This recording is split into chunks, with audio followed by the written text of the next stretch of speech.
दोस्तों नमस्कार, मैं हूं राकेश कुमार। आप देख रहे हैं मत अभिमत। मित्रों, हर व्यक्ति का एक सपना होता है और सपना ही वह कि उसके खुद की ज़मीन हो, उसका खुद का घर हो। चाहे वह व्यक्ति गांव में रहता हो या शहर में रहता हो, लेकिन इच्छाएं सबकी होती हैं कि उसकी ज़मीन हो।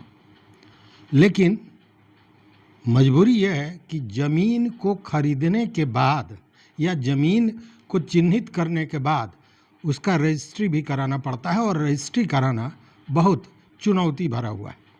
चुनौती इसलिए कि स्टाम्प ड्यूटी और रजिस्ट्रेशन फ़ी इतनी अधिक होती है कि लोग ज़मीन को रजिस्ट्री करवाने में हिचकिचाते हैं, भागते हैं उससे।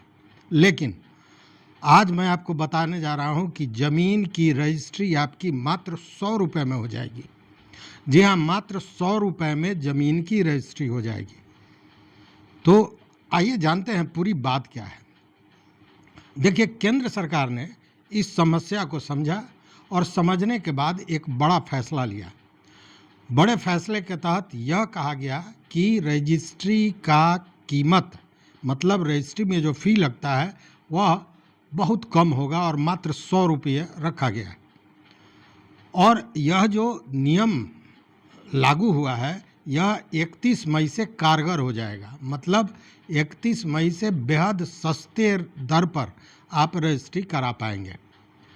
अब इस नियम का क्या लाभ होगा, क्या होगा, ये बात समझिए। इसके तहत ये कहा गया है कि कुछ विशेष श्रेणियों के लोग अब मात्र 100 रुपये से 500 के बीच रजिस्ट्री करवा सकेंगे। देखिए, यहाँ ध्यान देने योग्य बात है कि कुछ विशेष श्रेणियों के लोग।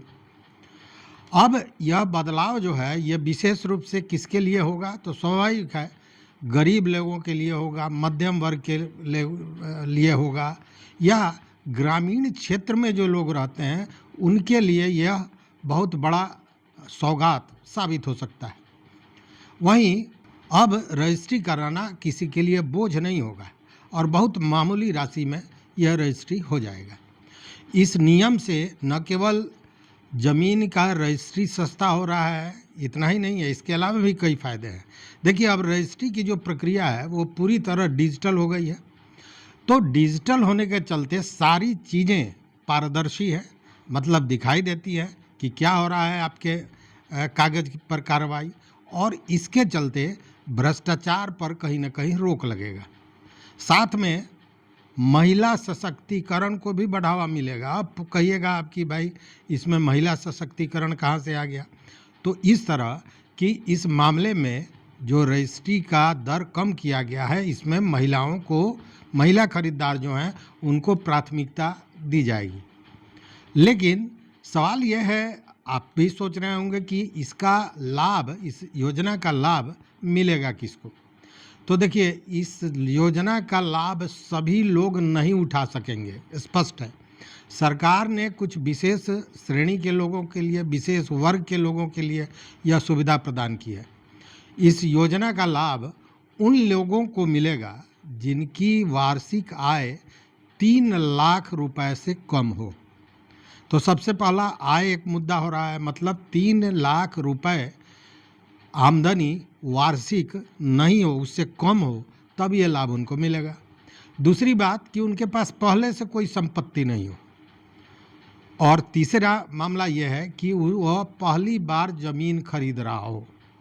तो पहले से संपत्ति नहीं हो और पहली बार ज़मीन खरीद रहा है, यह मामला थोड़ा पेचीदा हो जाता है, इसलिए कि बहुत से ऐसे लोग हैं जिनकी आमदनी 3 लाख से कम है, लेकिन पहले से उनको, मान लीजिए घर बनाने को ही ज़मीन है, 2 डिसमिल, 4 डिसमिल, 5 डिसमिल ही ज़मीन है, या एक थोड़ा ज़मीन वो खरीदे हैं, उस पर घर नहीं बन पा रहा है तो फिर ज़मीन खरीदना चाहते हैं, तो स्वाभाविक है वो पहली बार नहीं हुआ, दूसरी बार हुआ, तो ऐसे लोगों को लाभ नहीं मिलेगा। मतलब यह शर्त जो है यह एक बड़ी आबादी को कहीं ना कहीं दूर कर रहा है। लेकिन जो पहली बार खरीदने वाले हैं, जिनके पास कोई संपत्ति नहीं है और उनका आय भी 3 लाख से कम है, उनके लिए यह बहुत लाभप्रद होगा। विशेष रूप से बीपीएल परिवारों को इसका लाभ मिलेगा। ग्रामीण क्षेत्र में जो निवासी रहते हैं, महिलाएं हैं, अनुसूचित जाति जनजाति के परिवार के सदस्य हैं, या फिर प्रधानमंत्री आवास योजना के जो लाभार्थी हैं, उनको भी इसका लाभ मिलेगा। किसान मजदूर वर्ग के जो लोग हैं उनको ये लाभ मिल सकता है, लेकिन जो शर्तें हैं वो मैंने आपको बताई है। अब इस लाभ को लेने के लिए कुछ दस्तावेजों का होना बहुत ज़रूरी है, जिसमें पहला तो आधार कार्ड है और दूसरा राशन कार्ड है। यह आपका परिचय, मतलब आपको चिन्हित करेगा कि आप कौन हैं, आप कौन नहीं है। मतलब आप क्या हैं, आप कौन हैं, मतलब आप कौन हैं, इसकी पुष्टि के लिए आधार कार्ड और राशन कार्ड आवश्यक है। लेकिन है क्या कि देखिए, जितना भी राज्य है सब कोई के रजिस्ट्री का अलग अलग सिस्टम है, थोड़ा बहुत अंतर सब जगह है। इसीलिए यहाँ भी रजिस्ट्री का जो रेट तय किया गया है वह राज्यवार अलग अलग किया गया है। इसको भी समझिए। जैसे उत्तर प्रदेश और राजस्थान, उत्तर प्रदेश और राजस्थान में बीपीएल या ग्रामीण कोई व्यक्ति या महिला अगर ज़मीन खरीदती है, रजिस्ट्री कराना चाहते हैं, तो उनको मात्र 100 रुपया लगेगा रजिस्ट्री कराने में। वहीं बिहार में अगर प्रधानमंत्री आवास योजना के लाभार्थी हैं और ज़मीन खरीदना चाहते हैं, उसके लिए रजिस्ट्री कराना है, तो मात्र 200 में उनकी रजिस्ट्री हो जाएगी। उसी तरह मध्य प्रदेश में अनुसूचित जाति जनजाति के लोगों के लिए 150 का शुल्क तय किया गया है। छत्तीसगढ़ में गरीब परिवारों को और किसानों के लिए 120 रुपया का शुल्क तय किया गया है रजिस्ट्री का। उसी तरह अगर झारखंड की बात करें तो झारखंड में सभी ग्रामीण लाभार्थियों के लिए मात्र 100 रुपये देने होंगे, जबकि पंजाब में किसान और मजदूर वर्ग के लिए यह दर 500 रुपया निर्धारित किया गया है। इसी तरह सभी राज्यों में कहीं ना कहीं अलग अलग दर निर्धारित किया गया है। और सबसे बड़ी बात क्या है कि यह सभी नई दर जो है यह 31 मई से लागू होगी, जिस दिन से यह नियम लागू होगा। नियम तो आ गया है लेकिन ये लागू होगा 31 मई से, मतलब इसी महीने के अंतिम दिन से। अब ज़मीन रजिस्ट्री के लिए आवश्यक जो दस्तावेज हैं वो क्या होंगे, इसको भी समझने की ज़रूरत है। रजिस्ट्री कराने के लिए आपको सबसे पहले आधार कार्ड चाहिए। अगर पैन कार्ड का मामला बनता है, अगर लागू होता है, तो पैन कार्ड भी आपको चाहिए। राशन कार्ड चाहिए। ज़मीन जो बिक्री हो रहा है उसका जो अनुबंध तैयार होता है वो चाहिए। ज़मीन का खतियान, मतलब खतौनी और पर्चा, मतलब खतियान और उसका रसीद चाहिए होगा।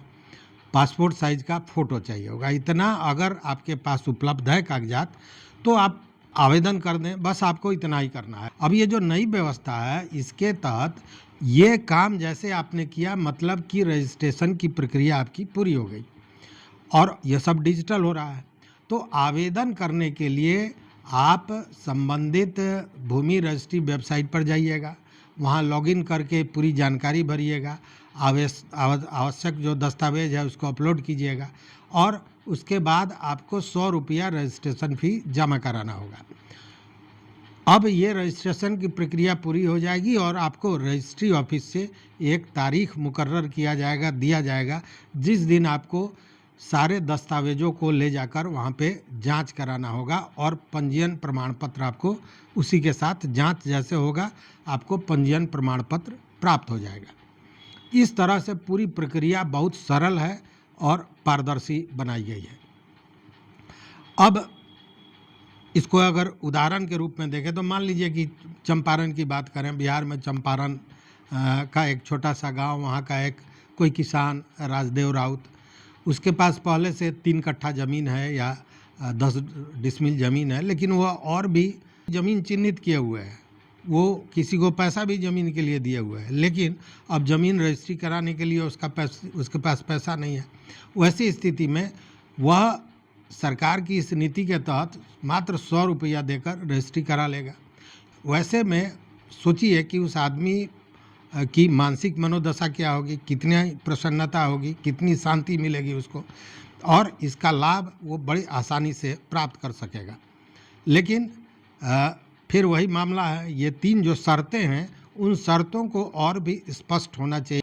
अब ये जो नई पहल है, ये सच्चाई यही है कि गरीब और मध्यम वर्ग के लोगों को जो ज़मीन का कानूनी अधिकार नहीं पा रहे थे रजिस्ट्री नहीं कराने के चलते, अब वो उनको कानूनी अधिकार पाने में, तो अब उनको कानूनी अधिकार लेने में बहुत मदद मिलेगी, सहायता मिलेगी। सरकार द्वारा जो यह मामला, ये कदम, ये नियम बनाया गया है, यह निश्चित रूप से गरीबों के हित में है।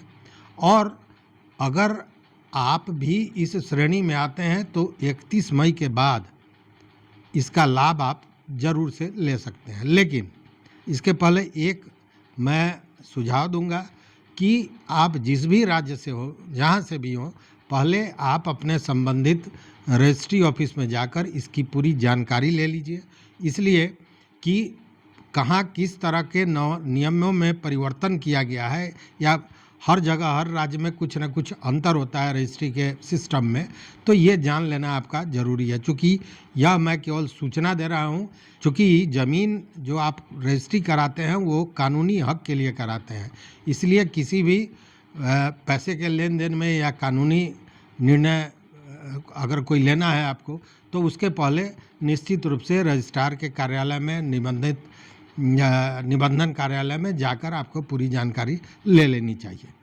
तो एक अच्छी पहल है, देखते हैं इसका लाभ कितने लोगों को मिल पाता है। आप भी देखते रहिए मत अभिमत। मित्रों, चैनल पर नए हो तो सब्सक्राइब कीजिए, लाइक कीजिए, दोस्तों के साथ शेयर कीजिए और अपना विचार जरूर दीजिए। बहुत बहुत धन्यवाद, कोटिशः आभार।